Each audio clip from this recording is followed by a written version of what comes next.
I read rule books. Don't use this language, sir. Don't use this language. I don't want to create a bill. Don't use this language. No. I will not tolerate an insult to Chaudhary Charan Singh. I will not insult Chaudhary Charan. Sir, sit down.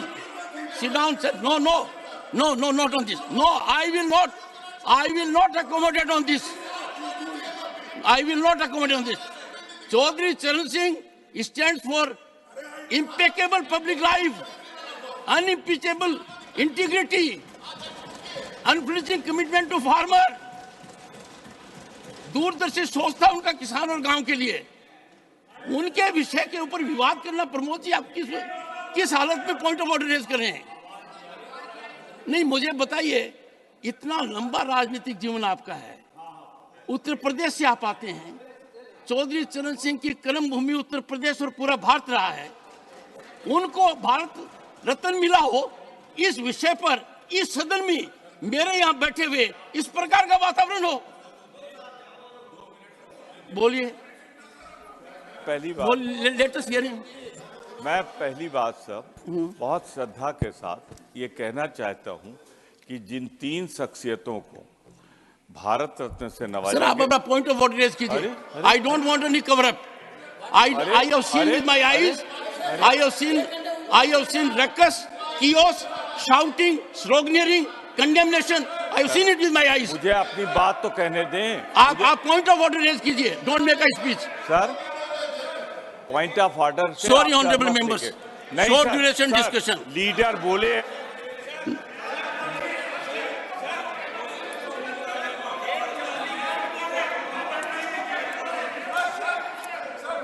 No, Jairam, I'm not going to. Nothing will go on record. Nothing will go on record. ये खुशी की बात है कि भारत रत्न हमारे जितने भी leaders थे, सामाजिक कार्यकर्ता थे, और जिसने ग्रीन रेवोल्यूशन लाया, और जो फार्मर्स के बहुत लीडर, बड़े लीडर थे, और पॉलिटिकल लीडर्स भी थे, नरसिंह राव जिन्होंने प्रगति लाई, वो भी है इसमें। उसके बाद सारे नेताओं को जो भारत रत्न दिया गया है, उसके बारे में कोई वाद विवाद नहीं है। हम सबको सैल्यूट करते हैं, लेकिन कोई एक मुद्दा जब आप उठाते, चर्चा करते, हमको हमेशा आप पूछते हैं किस रूल में, रूल बताओ। तो मैं भी यही पूछना चाहता हूं, किस रूल में आपने उनको बोलने के लिए परमिशन दिया? एक, अगर ऐसा ही है तो हमको भी हमेशा दीजिए। आप रूल, एक तरफ रूल की बात करते हो और एक तरफ जो चाहते हैं, प्लीज, जो चाहते हैं उनको कभी भी उठा सकते हैं। ये अच्छा नहीं ना। आपको डिस्क्रिशन है, that discretion should be used very judiciously, not as and when you want. So my request is that unless, नहीं तो भारत रत्न वालों को बोलिए। नहीं सुनिए। नहीं, आपके लोगों ने जब चरण सिंह जी को भारत रत्न देने की चर्चा हो रही थी, इतना, I don't want to use words, नहीं, अरे नो, सब ने क्या, अरे मैं तो बोल रहा हूँ, इसीलिए मैंने आपको अनुरोध किया। Don't make politics. I told we salute all the people, those who have worked for this country, irrespective of political parties, irrespective of caste and creed. We salute them. Lekin the way here the discussion is going on, neither you are following the rules, nor you have brought that agenda for discussion. We all could have participated. Discussion on Bharat Ratna giving to the so and so people who contributed their entire life for the country. आप वो agenda भी नहीं है, सो मोटो उठा के बात कर रहे हैं। That is not fair and no, it is not good. no. And if you want to follow, you should follow the rule. No. Sir, by seizing the opportunity of delving into these discussions under Rule 342, I would like to highlight some of the important issues because most of the issues have already been covered here over the long discussions.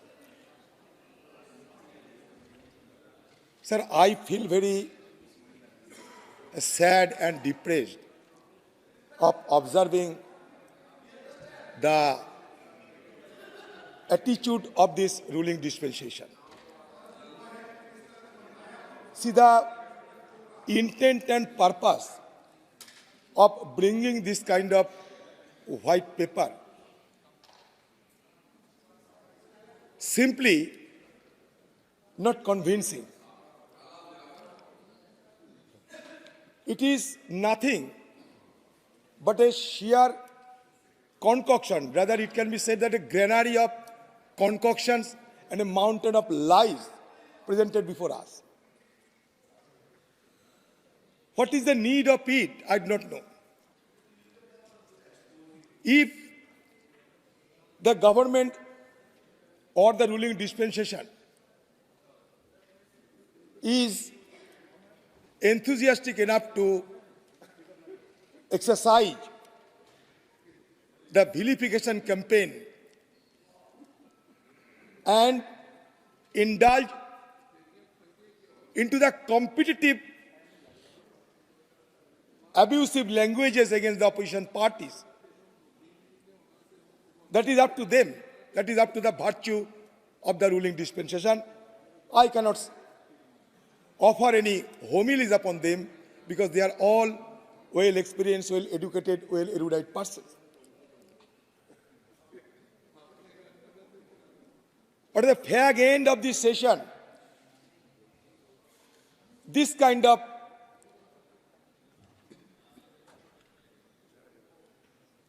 white paper, only with an objective to tarnish the 10 years of UPA government, does not cut much ice. It is nothing but an electoral manifesto with an objective of scoring electoral brownie point that has prompted you to bring this kind of white paper. Sir, Rome was not built in a day. We must keep in mind. आप या हम जो भी हो यहाँ कभी माँ के गर्भ में धारण किए थे, अपना अपना माँ ने पाला पोसा बड़ा किया, यहाँ पहुंचे। यहाँ पहुंचने के बाद अगर हम लोग सारे अतीत को अस्वीकार करें, नकारते, तो लोग क्या कहेंगे? अतीत को भूलना नहीं चाहिए। मैं बताता हूं,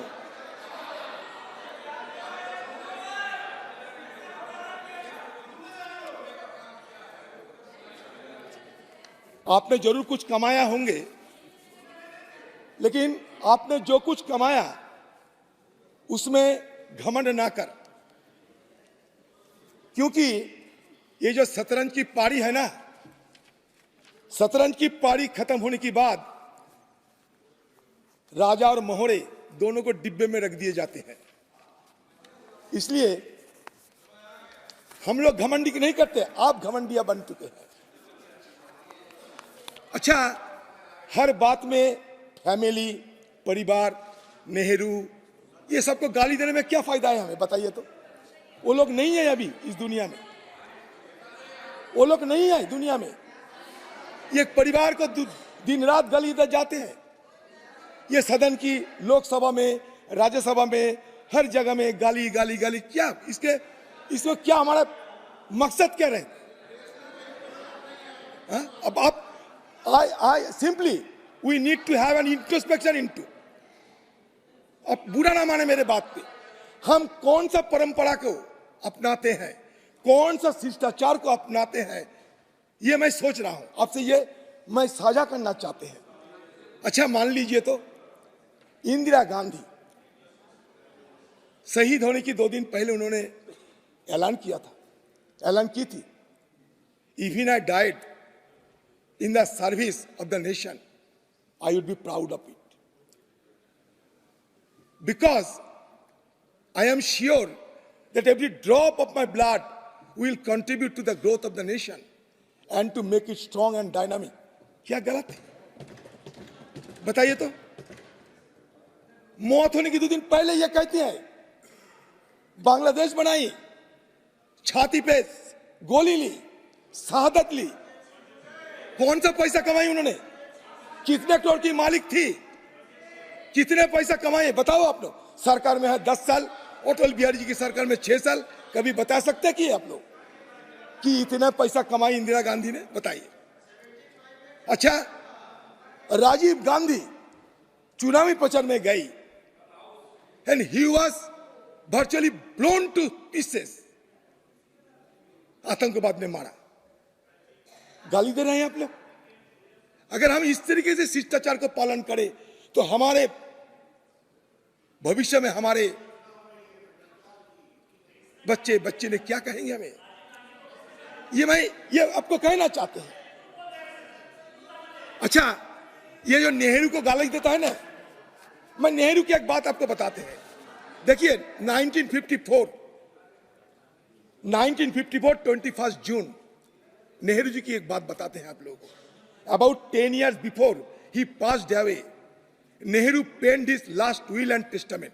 नेहरू जी की अंतिम विल और अंतिम चाहत को क्या थी जानते हैं, बताता हूं मैं। वो ये कहते थे, विल करके लिख दिया गया था, a handful of my ashes be thrown into the Ganga at Allahabad.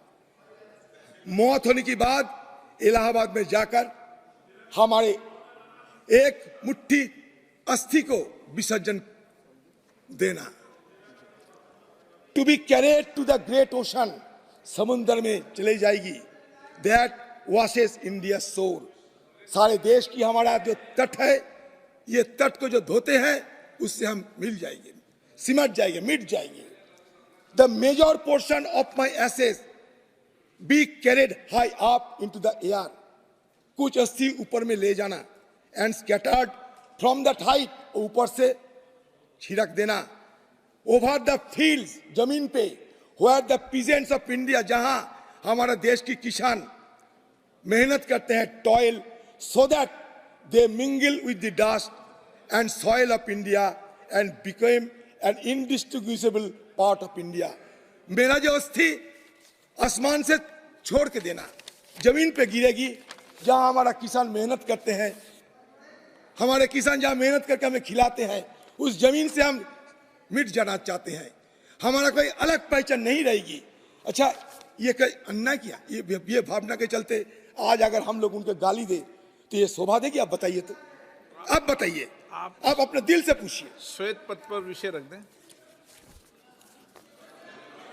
White paper पर अपना एड्रेस कर। सर आप अगर मुझे ब्लैक पेपर ऑन रिकॉर्ड रखने की मौका दे तो मैं एक शब्द नहीं कहूंगा, ये ऑन रिकॉर्ड अगर जमा करने की मौका दे ब्लैक पेपर। आप तो बोल, अच्छा जो बोलना तो बोल, 2-4 मिनट बोलने दीजिए सर जी। मैं इसलिए कहता हूं, देखिए हम आज ये जगह आके पहुंचे, ऐसा नहीं, आजादी की जंग लड़ने पड़ी, लाखों की तादाद में लोगों को जेल जानी पड़ी, शहादत लेने पड़ी, तब नहीं आप आजादी मिली, तब नहीं आप पहुंचे। आजादी की पहले हमारा वोट देने के अधिकार नहीं थे। अगर वोट देने का अधिकार हमें नहीं मिलते तो आपका नेता हमारे देश की प्रधानमंत्री नहीं बन पाते और हमको यह नुमाइंदे बन के भी नहीं आ पाते, तो उसको भी तो सराहना करना चाहिए था, है कि नहीं? बताइए। हम तो गद्दार नहीं होना चाहिए, हमें कोई हमारे लिए कुछ किया और उनसे हम गद्दारी कर उनको ना माने, तो नहीं करना चाहिए। अच्छा सुन लीजिए, अच्छा 1947-48 में, हाँ ये सही है कि आजादी की जंग में आपका कोई ऐसा व्यक्ति नहीं है जिन्होंने शहीद हुई थी, जिनको हम नेशनल आइकॉन मानते हैं। तो आप लोग क्या करते हैं? Politics of appropriation, politics of co-option, politics of narcissism, ये आपका तरीका है। अच्छा, 1947-48 साल में हमारा देश में पर कैपिटा इनकम क्या थी जानते हैं? 247 रुपीज मान के चलिए। धीरे धीरे धीरे धीरे 2011-12 साल जब आके पहुंचा तो पर कैपिटा इनकम बढ़ते बढ़ते आ गया 64,361 रुपया। पॉवर्टी डिक्रीज फ्रॉम 65% इन 1956। 1956 साल में 65% लोगों को खाना नहीं मिलते थे। 11-12 साल में आते आते गिरते गिरते आ गया 21.9% पे।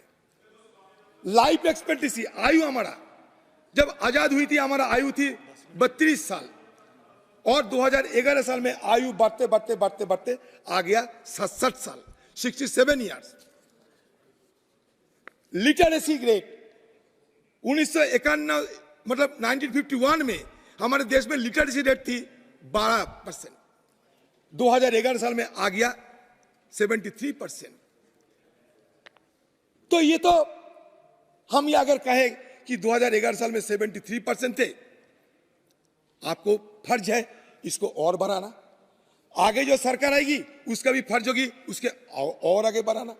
कभी हम रेडियो देखते थे, अब इंटरनेट देखते हैं, अभी इंटरनेट देखते हैं, कभी एआई के छत चलेंगे, रोबोटिक्स चलते हैं। अभी आज हम समय घंटा दिन रात में हम विभाजन करते हैं, ऐसा समय आ सकते कि डिजिटली ये विभाजन होगी, ये दिन भी नहीं रहेगी, रात भी नहीं रहेगी, घंटे भी नहीं रह सकते।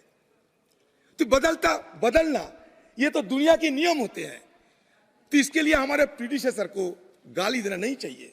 अगर मान लीजिए कल या 10 साल बाद आपको सत्ता में नहीं रहे, आप उस समय अगर सत्ता से जाने के बाद अगर हमारी तरफ से अगर और कोई दूसरे पार्टी सत्ता पे आए, उसकी तरफ से अगर एनडीए सरकार अटल बिहारी वाजपेयी मोदी जी के खिलाफ गाली गलौज करते रहे, आपको अच्छा लगेगी? हम नहीं चाहते कि ऐसा हो। देखिए, कभी हम लोग अटल बिहारी वाजपेयी के खिलाफ कुछ नहीं बोलते। ये कोई ना कोई, मान लीजिए आपका पिताजी जो काम किए हैं, अब बड़ा बेटा होने की नाते आपको और ज्यादा काम करने पड़ेगा, आपके बेटा और आगे जाएगी। ये तो नियम है, ये नियमों की परंपरा हमें मानना पड़ेगा। देखिए अग्रवाल साहब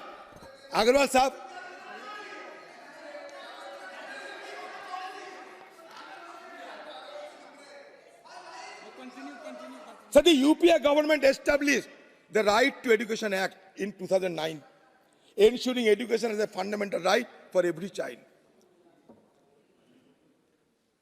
Famine is now eradicated, with India achieving self-sufficiency in food grain production and becoming a significant agricultural exporter.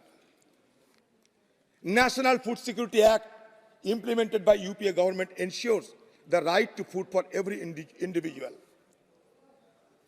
अगर सही बात बताऊं तो मुझे मजबूरन ये कहना पड़ेगी कि ये जो सरकार है ना, वादा खिलाफी सरकार है।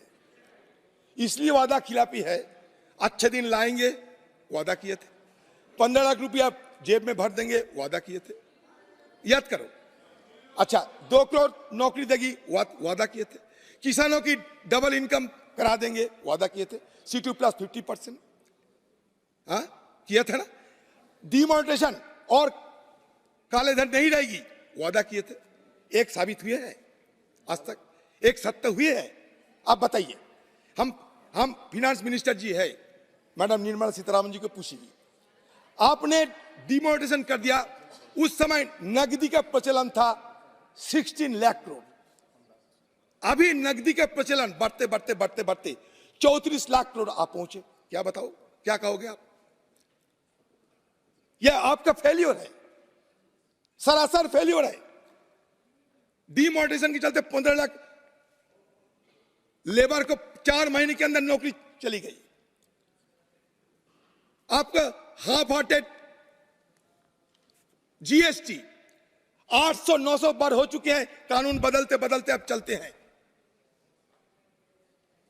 ये हाफ-हार्टेड थी ये। India's infrastructure has grown remarkably since independence, including extensive rail and road networks connecting numerous villages and towns with electricity and all-weather roads. India leads in mobile subscription globally thanks to the telecom revolution initiated by Prime Minister Rajiv Gandhi. ये सही है गलत? ये सही है गलत बताइए।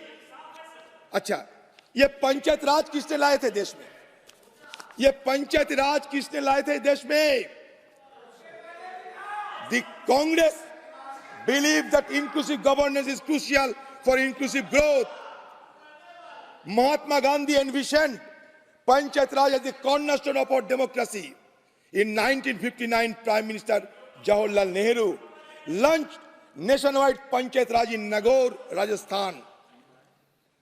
On Gandhi Jayanti, Prime Minister let Rajiv Gandhi emphasize the need for constitutional recognition and empowerment of Panchayat Raj.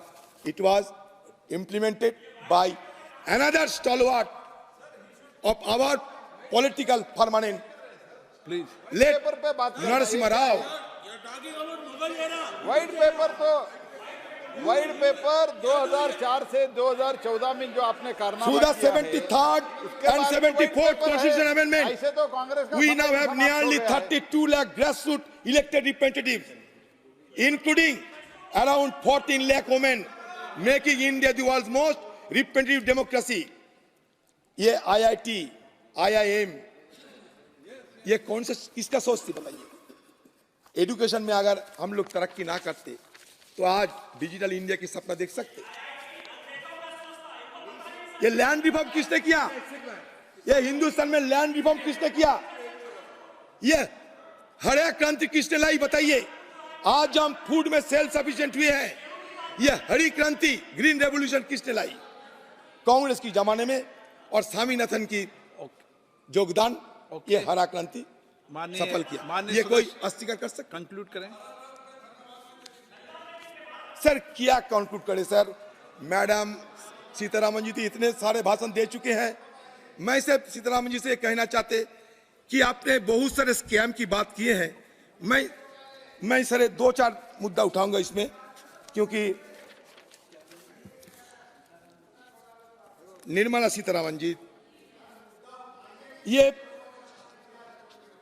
Sitharaman जी ये कोल इंपोर्ट स्कैम की बात आप करते थे ना।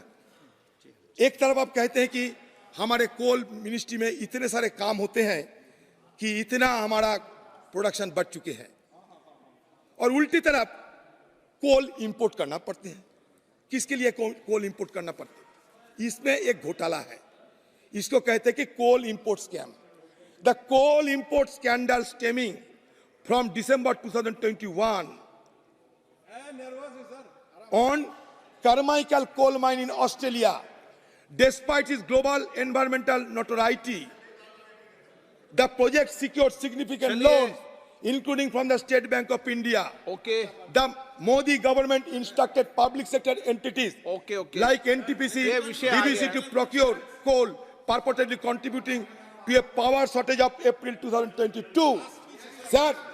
सर मैं और एक घोटाले की बात करते हैं, सीतारामन जी जवाब देगी। उसका नाम है विजय माल्या लोन डिफॉल्ट। 10,000 करोड़ 10,000 को लूट के 2016 में ये भागे। Despite assurances from the Prime Minister, Finance Minister हमें वादा किया था। Despite assurances from the Finance Minister to bring him back, no action has been taken. 2012 में विजय माल्या को इन्होंने लोन दिया था sir. and IDBI are owed more इन्होंने than दिया था लोन। 10,000 crores by Kingfisher इन्होंने बताया Airlines. सर।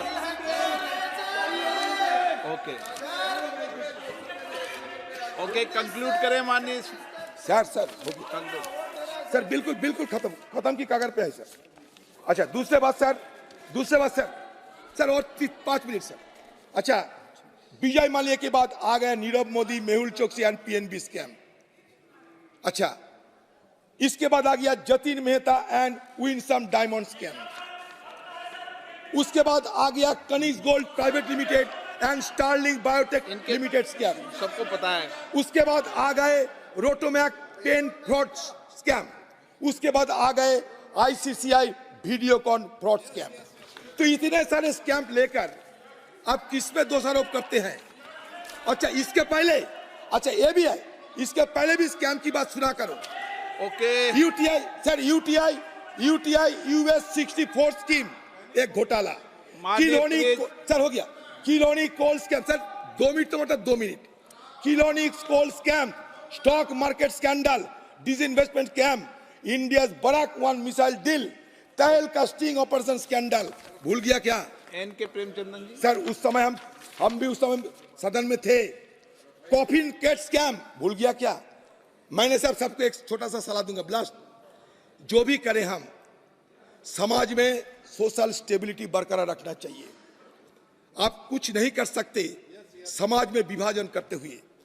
20 करोड़ मुसलमानों को आप धकेलते हुए, समाज से निकालते हुए देश की तरक्की नहीं कर पाओगे।